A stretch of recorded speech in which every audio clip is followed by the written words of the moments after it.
Hey, today we're talking about testing God's will. The last couple days we've been talking about how we can know that God is speaking to us and the tests that come with that.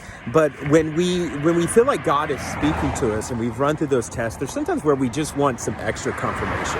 And this is biblical. There are times all throughout the Bible where people have tested like, okay, God, is this really what you're saying to us? And one of the most famous ones is Gideon in Judges, where God was calling him to come and free the Israelites. And so he laid out a fleece, and God did a test for Gideon several times to confirm to Gideon this is what it is.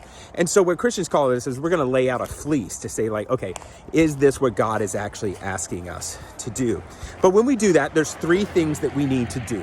First, we need to check our motives, because sometimes if we testing the will of God, are we testing this is what God is asking us to do, or are we testing God? One of those we can do, but we do not want to test God at all. God actually specifically says, do not test the Lord. So let's not do that.